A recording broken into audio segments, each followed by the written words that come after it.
Je vais parler de Jian Ghomeshi, que vous connaissez peut-être pas, et peut-être même probablement pas.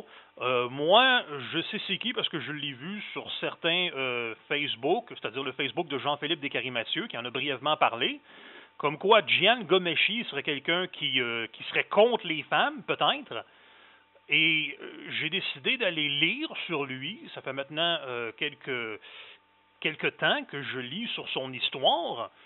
Et bref, je ne raconterai pas toute l'histoire. Si vous voulez l'histoire de Jian Ghomeshi, vous pouvez aller sur Google, vous pouvez aller lire les articles dans The Star, qui est le journal qui a parti et publié l'histoire que Jian Ghomeshi serait dans des relations BDSM avec nul autre que des groupies de son émission, parce que Jian Ghomeshi a son émission, il a été mis à la porte suite à ça, il y avait son émission en Ontario, à Toronto, qui s'appelait Q, la lettre Q, avec Jian Ghomeshi, qui était une émission d'entrevue. Bref, il serait devenu avec le temps une sorte de célébrité. Puis il s'est mis à fourrer des groupies, mais à avoir des relations BDSM avec elles. Puis là, elles se plaignent. Puis là, il y a tout un débat. Est-ce que c'était consensuel ou non? Lui dit oui, les femmes disent non, ou elles impliquent non. Bref, tout ça est vague. Tout ça est confus. Et c'est de cette confusion-là que j'aimerais parler. Et c'est exactement ça dont il faut s'attendre. Tout est confus. Il y a des articles qui ont sorti qui essaient de présenter le contexte légal du BDSM au Canada, qui dit essentiellement qu'à peu près tout est illégal. Que même si vous consentez, vous n'avez pas le droit de consentir, puis votre consentement ne sera pas reconnu, que ça va être considéré comme un voie de fait d'une manière ou de l'autre. Alors c'est assez extrême, mais comme je dis, de toute façon, d'une manière ou de l'autre, c'est la confusion. On ne sait plus de quoi on parle. On ne sait même plus où on en est. Soulignez 3 fois ici le mot confusion, tout mon audio va tourner autour de ça. Et je dirais incluant la confusion de Jian Ghomeshi d'avoir des relations de type BDSM avec des groupies 20 ans plus jeunes que lui. C'était peut-être pas le meilleur des choix, mais encore là, ça s'explique peut-être très facilement encore une fois. Avant d'entrer dans le sujet, en fait, ça va faire partie du sujet aussi, j'aimerais juste identifier Jian Ghomeshi est une des filles qui l'a dénoncé, une certaine Lucie Decouterre, une certaine Montréalaise. Mais d'abord, je vais juste dire que Jian Ghomeshi est un Iranien qui est allé en Angleterre pour ensuite immigrer au Canada puis qui vit en Ontario. Un immigrant. Ensuite, Lucie Decouterre, qui est portrayée comme étant une Montréalaise, serait en fait une immigrante tchèque qui est allée un peu partout, qui s'est ramassée dans plein de pays, donc une citoyenne du monde, une féministe et une militaire au Canada qui sert Harper. On est rendu loin. En fait, tout ça, je n'ai juste un mot pour faire référence à tout ça, le chaos. C'est le chaos. Vive l'immigration, les immigrants viennent ici, il faut parler d'eux autres, il faut faire des nouvelles avec eux autres. Et ensuite vient et alors que moi je ne crois pas dans une société multirace, mais je sais que Jean-Philippe Descaries-Mathieu il aime bien ça. Qui plus est, pour ajouter encore plus au chaos, vient l'ignorance, la confusion par rapport à tout ce qui est sexuel. Et savez-vous quoi? Savez-vous c'est quoi la source de tout ça? C'est qu'il y a un agenda, il y a un plan par des éléments de la société, dont Jean-Philippe Descaries-Mathieu lui-même, pour créer un maximum de chaos dans la société. Ce que j'appellerais ici l'anarchie. Les anarchistes sont à l'œuvre afin de détruire toute forme d'ordre, puis ensuite ils disent, regardez, vous agissez de façon anarchique, c'est de votre faute.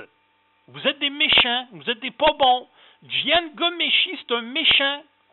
Alors que tout a été fait depuis le début pour créer un contexte anarchique, chaotique, de confusion et d'ignorance, particulièrement regardant les relations sexuelles. Quand est-ce qu'à l'école, ils vous ont enseigné les bases d'une relation homme-femme?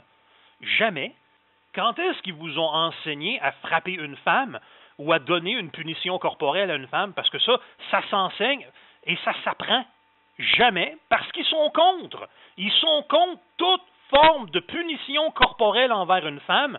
Et il y a même un article, comme j'ai dit, qui est sorti, qui dit que même si elle donne son consentement, vous allez être reconnu coupable quand même.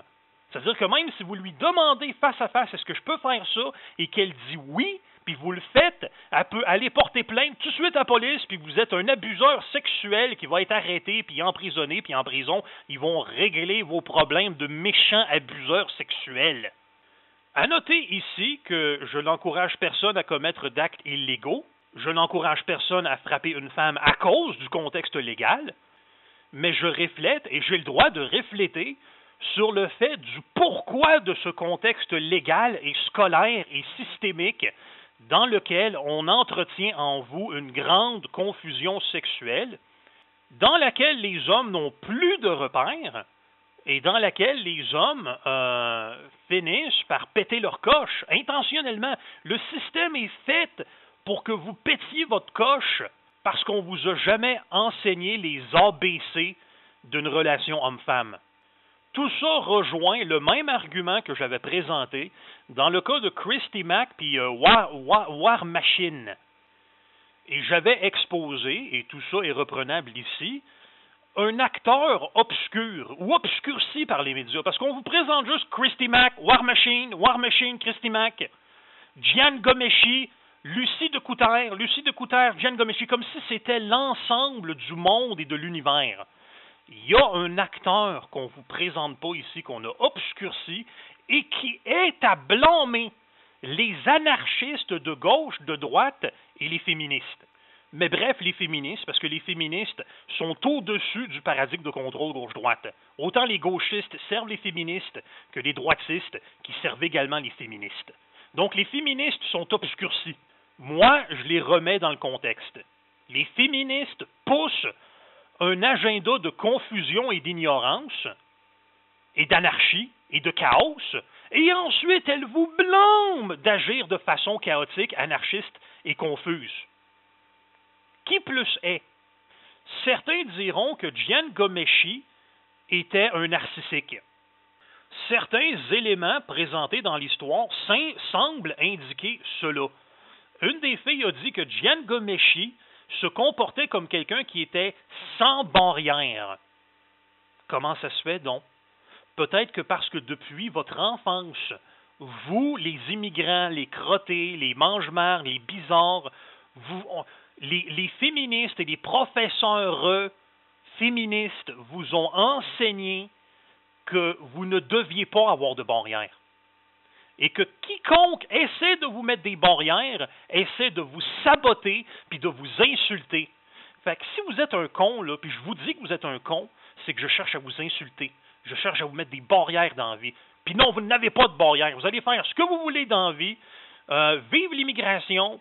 Vive les immigrants qui arrivent ici puis qui se mettent à travailler dans les médias. Encore là, Lucie de Couter travaillait dans les médias montréalais. Gian Gomeshi travaillait dans les médias ontariens. Les deux étaient des immigrants. N'ayez pas de barrières. Faites ce que vous voulez. Puis ensuite, ils vous blâment d'être narcissique. Gian Gomeshi, c'est un narcissique. Elles ont tout fait pour créer du narcissisme en vous. C'est elles, les salopes. Ce sont les féministes et les femmes qui ont fait ça. Ce sont elles les coupables. Fait que si les femmes, dans le dossier ici, des Lucie de Couter et les autres salopes veulent blâmer quelqu'un, qu'elles aillent donc blâmer les féministes. C'est de leur faute.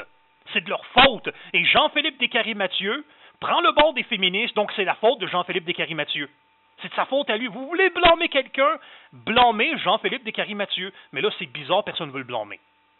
Il est complètement retiré du dossier. Jean-Philippe Descaries-Mathieu a rapport à rien. Il est pur et sans blâme. Il n'est pas impliqué dans rien. Il ne faut jamais qu'il soit pointé du doigt. Ben moi, je le pointe du doigt. Je pointe du doigt Jean-Philippe Descaries-Mathieu et ceux qui sont avec lui, ceux qui prennent son bord. Je pointe les féministes et je dis que c'est leur faute. Et je dis que c'était également leur faute, probablement, dans le dossier de Christy Mack. Ce sont elles qui ont causé ce qui est arrivé à Christy. Les salopes, les mangeuses de merde féministes, c'est de leur faute. C'est de leur faute. Vous devez comprendre que le truc des médias et le truc des féministes, et en passant, là, juste ici pour les féministes font exprès de créer des situations où les hommes pètent leur coche pour ensuite les blâmer d'avoir pété leur coche. Je répète, les féministes s'arrangent pour que l'homme pète sa coche, puis ensuite elles accusent l'homme d'avoir pété sa coche. Les féministes s'arrangent pour que les hommes agissent de façon irresponsable, et ensuite elles vous accusent d'avoir agi de façon irresponsable. Et s'ensuit l'agenda féministe, l'homme est un oppresseur, la femme est une victime. Tout est arrangé. Ce que vous devez comprendre, c'est que les médias utilisent la technique du narratif et du casting. Ils vous racontent une histoire, une fausse histoire, c'est pas vraiment ce qui s'est passé. Ils font du casting, ils vous disent qui est le bon et qui est le méchant, de la façon qu'ils veulent, ils peuvent caster n'importe qui dans n'importe quel rôle. Mais dans le casting, ils ont également le pouvoir de ne pas caster quelqu'un qui avait eu un rôle important dans l'histoire. Dans ce cas-ci, les féministes dans leur ensemble, les gauchistes, les droitistes, les Jean-Philippe Descaries-Mathieu, etc., qui n'ont soudainement aucun rôle. Ils sont pas dans l'histoire. Ils n'ont pas rapport.